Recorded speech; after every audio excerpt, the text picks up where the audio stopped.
রাসূল সাল্লাল্লাহু আলাইহি সাল্লাম বলেন যে আকসিরুজ যিকরা হাজি মিল্লাজ্জাতিল মাউত।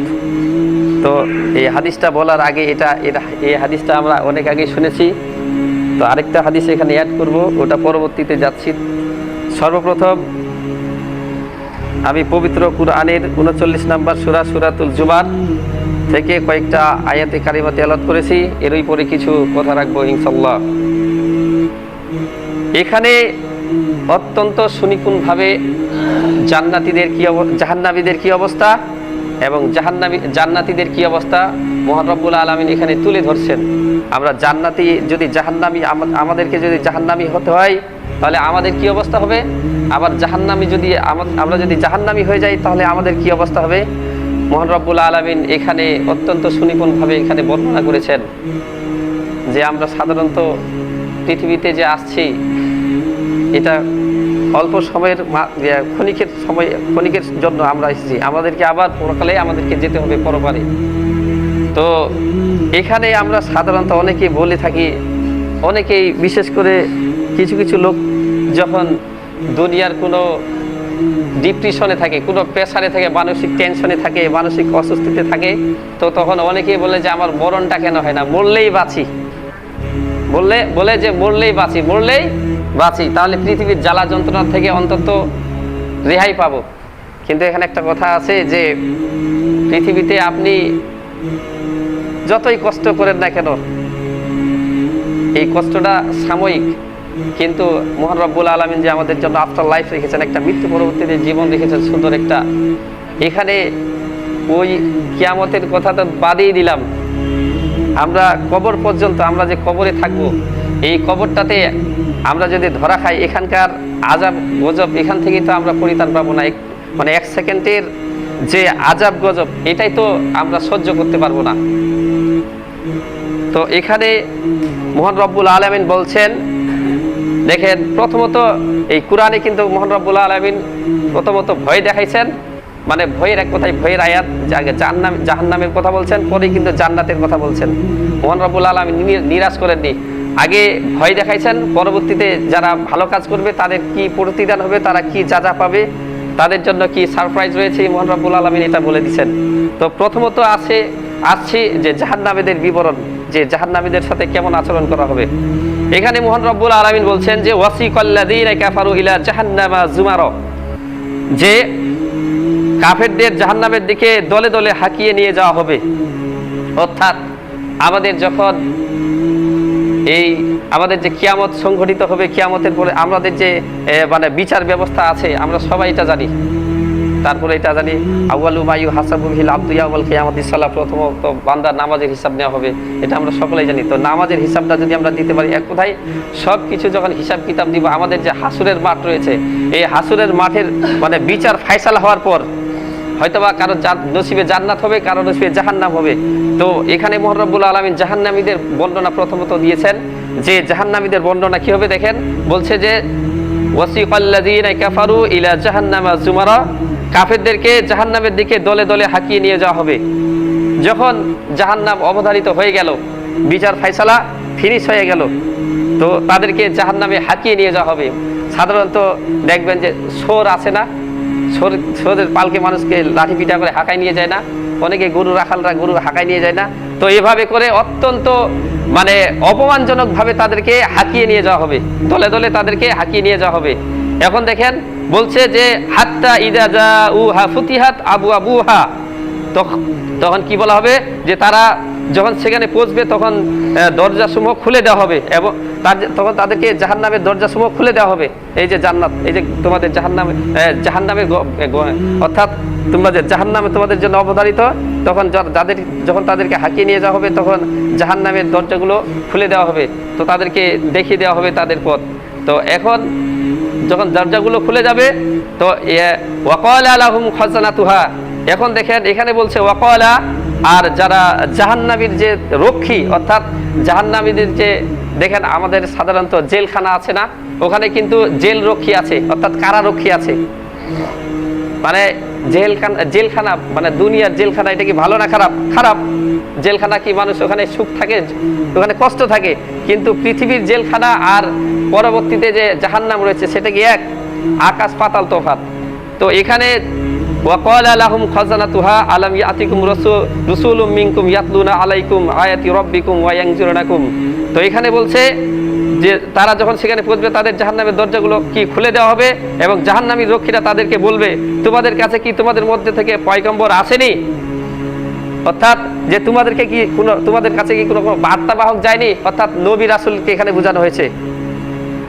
তো তারপরে কি বলছে, এবং কি সতর্ক মানে এই এবং কি করছে, তখন কি বলছে যে তোমাদেরকে কোনো পয়গম্বর আসেনি যারা তোমাদের কাছে তোমাদের পালনকর্তার আয়াতসমূহ আবৃত্তি করত? বলছে আয়াতি রব্বিকুম, এমন ব্যক্তি কি আসেনি যারা তোমাদের কাছে আল্লাহর আয়াতসমূহ আবৃত্তি করত, তেলাওয়াত করত? তো এখানে এটা তো ভালোর জন্যই। তারপরে কি বলছে, তোমাদেরকে কি সতর্ক করে দেয়নি? মানে কি বিষয়ে সতর্ক? এ দিনের সাক্ষাতের ব্যাপারে, অর্থাৎ যে জাহান্নামী যে একটা ভয়াবহ জায়গা, অর্থাৎ যে হাসর নাসর যে হবে, হাসর নাসরের বিচারের ফায়সালার পর যে আমাদের একটা হয় আযাব হবে, হয় আযাব ভোগ করব, না হয় কি ভালো কিছু ভোগ করব যদি জান্নাতি হই। তো এই ব্যাপারে কি কেউ সতর্ক করেনি? তো তারপরে কি বলছে যে ক্বালু বালা, তারা বলবে হা। ক্বালু বালা, তারা বলবে যে হা, তারা বলবে অবশ্যই আমাদের কাছে রাসূল এসেছিল।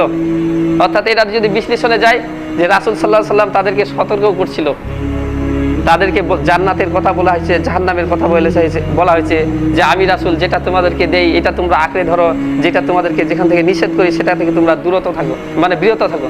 তারা ওখানে মাথা আঁচড়াবে যে আমাদের কাছে রাসূলও আসছিল, আমাদের কাছে আল্লাহর পবিত্র কালামে তেলাওয়াত করে শোনাইছিল, কিন্তু আমরা ছিলাম গাফিল, আমরা সেটা কি শুনিনি। তো এখন কি বলছে যে ক্বালু বালা ওয়ালাকিন হাক্কাত কালিমাতুল আযাবি আলাল কাফিরিন। তো এখানে বলছে কিন্তু কাফেরদের প্রতি শাস্তির হুকুমই বাস্তবায়িত হয়েছে।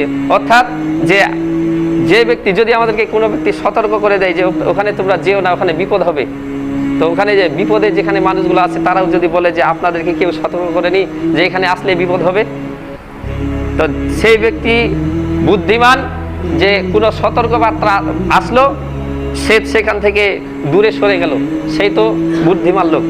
দেখেন পৃথিবীতে আমরা সাধারণত সব জায়গায় লাভ খুঁজি, যেখানে লাভ সেখানে যাই। মানে এখান দিয়ে মহান রব্বুল আলামিন যে বলছেন এগুলা কাজ করলে ভালো, এগুলা কাজ করলে খারাপ, আল্লাহ রব্বুল আলামিন কোশ্চেনগুলো আগে ওপেন করে দিয়েছেন। যদি ভালো কিছু করি তাহলে আমাদের কপালে ভালো জুটবে। তো এখন দেখেন তারপরে আয়াতে বলছে যে কিলাত খুলু আবওয়াবা জাহান্নামা খালিদিনা ফিহা, যখন ফেরেশতাদের সাথে তাদের বাক বিতণ্ডা হলো, কথাবার্তা হলো যে তোমরা যে পৃথিবীতে ছিলে, তোমাদের কাছে কি কোনো রাসূল আসেনি এবং আল্লাহর কালাম তোমাদেরকে পড়ে শোনায়নি, তোমাদেরকে কোনো এই দিনের ব্যাপারে কোনো সতর্ক করে দেয়নি? তারা বলবে হ্যাঁ। তো তোমরা তো জানোই, তোমরা জেনেও না বুঝার ভান করছো। তো এখন কি বলছে কিলাত খুলু আবওয়াবা জাহান্নামা। এখন আল্লাহ রাব্বুল আলামিন বলছেন যে বলা হবে তোমরা জাহান্নামের দরজা দিয়ে প্রবেশ করো। তারপরে এটা তো বললো, তখন বলছে যে খালিদিনা ফিহা, সেখানে তোমরা চিরকাল অবস্থান করবে। খালিদিনা ফিহা, সেখানে তোমরা চিরকাল অবস্থান করবে। এখানে একটা কথা বলি, খালিদিনা ফিহা এটার যে তাৎপর্য বিভিন্ন ইমামরা এটা ব্যাখ্যা করছে যে খালিদিনা ফিহা আসলে কি জাহান্নামে একবার ঢুকলে ও ব্যক্তি আর কখনো বের হবে না, নাকি সাময়িক আযাব গজব ভোগ করার পর আবার সে আসবে? আসলে সব আলিমরা ঐক্যমত পোষণ করছেন, ম্যাক্সিমাম আলিম বলছেন যে খালিদিনা ফিহার যে ব্যাখ্যা এটা হচ্ছে জাস্ট যদি কোনো ব্যক্তির যদি 35 বছর জেল হয়, একদিন তো সে আসবেই, তার পরিবারের নিকট ফিরে আসবে। তো খালিদিনা ফিহার মানে এটা হচ্ছে যে এমনটা না, যদি যেমন রাসূল আল্লাহ রাব্বুল আলামিন বলছেন যদি সরিষা মানে দানা পরিমাণ তার ভিতরে যদি ঈমান থাকে। আরেকটা হাদিসে রাসূল সাল্লাল্লাহু আলাইহি ওয়াসাল্লাম বলেছেন মান ক্বালা লা ইলাহা ইল্লাল্লাহ ফাদাখালা জান্নাহ। অর্থাৎ কোনো ব্যক্তি যদি লা ইলাহা ইল্লাল্লাহ বলে, ঈমান ইয়াকিনে শহীদ, মানে ইয়াকিনে শহীদ বলতে হবে, সেও একদিন জান্নাতে যাবে। তবে এমনটা না যে কেউ যদি বলে যে আল্লাহ তো রাসূল সাল্লাল্লাহু আলাইহি ওয়াসাল্লাম বলে দিয়েছেন যে মান ক্বালা লা ইলাহা ইল্লাল্লাহ ফাদাখালা জান্নাহ, এমনটা আবার করিয়েন না যে আল্লাহ তো একদিন জান্নাতে দিবেই। এর মানে হচ্ছে যে খালিদিনা ফিহা, এর যে ব্যাখ্যা, এর মানে হচ্ছে যে ওই লোকটা একবার ঢুকলেই আর কখনো বের হতে পারবে না, এমনটা না। যদি ধরা যাক যে ওই ব্যক্তির জন্য 50 বছরের সাজা অ্যালটমেন্ট করা হলো, বরাদ্দ করা হলো, যে এই ব্যক্তি 50 বছরের জন্য জাহান্নামে থাকবে, যে ওর যে পাপের পরিমাণ অনুযায়ী সে 50 বছর থাকবে, এটা কথার কথা বলছি। তো 50 বছর পর একদিন তাকে সে বের হবে। তো যদি তার ভিতরে ঈমান থাকে, ইয়াকিনের সহিত যদি লা ইলাহা ইল্লাল্লাহ মানে যদি বলে, তো আল্লাহ রাব্বুল আলামিন তাকে দয়া করে মায়া করে একদিন জান্নাত দেবেন, সুবহানাল্লাহ।